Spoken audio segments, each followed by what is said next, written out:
When you look at the aluminum foil in your kitchen, or maybe the sleek frame of your laptop, or even the body of a car, it's kind of hard to believe they all start out as just a simple, solid block of metal. So the big question is, how do we get from that rough block to all these precise, sometimes really intricate shapes? Well, that's exactly what we're going to break down right now. I mean, really think about it. It seems almost like magic, right? How on earth can a heavy, solid billet of aluminum become the delicate foil that you wrap your lunch in? Well, it's not magic, but it is some pretty incredible engineering. And you know what? It all starts with one fundamental concept. And here it is. Deformation. That's the key. At its heart, every single method we're about to talk about is just a clever way of applying force to change metal's shape. This one principle, it's the foundation for everything that follows. Okay, so first up is the real industrial workhorse of metal shaping, rolling. Seriously, if you've used an aluminum can or a sheet pan or foil today, you've already seen the results of this incredibly powerful process. At its core, the process is surprisingly simple. Just picture rolling out pizza dough.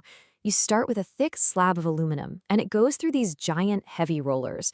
Each trip through is called a pass, and with every pass, that immense pressure causes a reduction in its thickness. It gets thinner. And just like that pizza dough, as it gets thinner, the material has to go somewhere, so it gets much, much longer. And that's what we call elongation. So, okay, we can make it thinner and we can make it longer. That's great. But how do we get from a rough starting block to, say, the perfectly smooth, precisely engineered casing of a high-end laptop? Well, that requires another really crucial decision in the process. And this brings us to a huge choice in manufacturing. Do you roll it hot or do you roll it cold? Believe it or not, the temperature at which you deform the metal completely changes the final product. Yeah, it all comes down to a trade-off. Hot rolling is super fast and efficient. When you heat the aluminum up, it gets softer, much easier to shape. But the catch is, you get a rougher surface, what they call the finish. Now, on the other hand, cold rolling, that takes way more energy, but it delivers that beautiful, smooth finish, and, this is critical, a much tighter tolerance. That level of precision is why cold-rolled aluminum is so essential for things like aerospace parts or smartphone bodies, where every single fraction of a millimeter counts. So just by controlling this one process, how many times you roll it and at what temperature, manufacturers can create a whole family of materials that we see every single day. For example, if you do just a little bit of rolling, you get thick aluminum plate, stuff that's strong enough for ships and aircraft. Roll it a bit more, and you get sheet metal, perfect for car bodies. But if you keep rolling it down again and again and again, you eventually get that paper-thin foil. The technical term for measuring this thickness, by the way, is its gauge. So after all that elongation we talked about, you can end up with a piece of metal that's literally miles long. So what's the most practical way to handle that? You roll it up. This long strip of metal becomes a coil, which makes it super easy to transport to other factories, where it can get stamped into soda cans or car parts. All right, so rolling is fantastic for making things flat. But what about more complicated shapes? Things with intricate cross-sections like a window frame or the heatsink inside your computer. For that, we need a completely different technique. Welcome to the amazing world of extrusion. Honestly, the easiest way to picture this is squeezing toothpaste out of a tube. You're forcing a material through a shaped opening, right?